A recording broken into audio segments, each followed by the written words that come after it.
Nous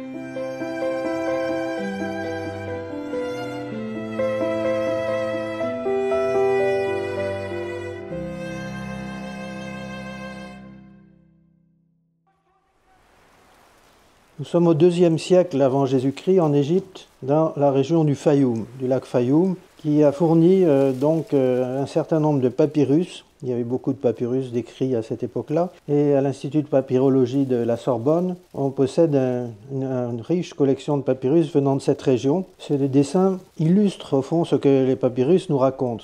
Dans certains textes, il s'agit de procès.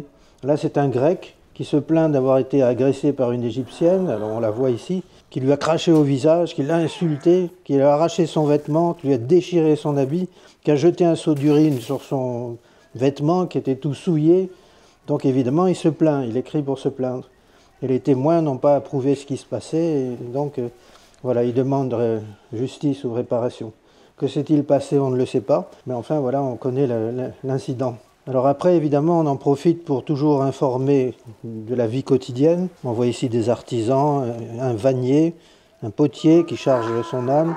Là, c'est une voisine qui, entendant le bruit, évidemment, regarde la scène d'accrochage entre le grec et l'égyptienne. Plus loin, c'est une autre personne citée dans les papyrus, une dame qui s'appelle Semté. On sait qu'elle a 50 ans, parce que dans ces textes, on a l'âge des personnes, le nom des personnes et une idée de leurs activités.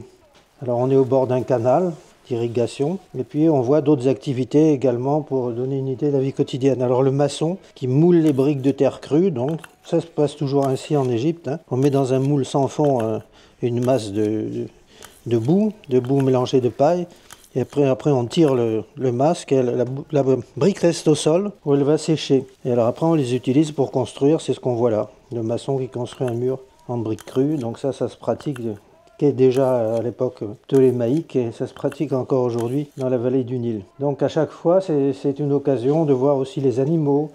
Ici, on voit des hérons, ailleurs on verra des ibis, on verra un varan, et tous les animaux donc, qui sont présents sur les bords des canaux, dans la vallée du Nil ou dans le lac Fayoum. Alors le marchand de poterie, donc, il charge son âne parce qu'il va livrer évidemment quelque chose. Donc il a accroché un rapport avec son commerce. L'autre, le vannier également, il a accroché des paniers, différentes choses qu'il fabrique.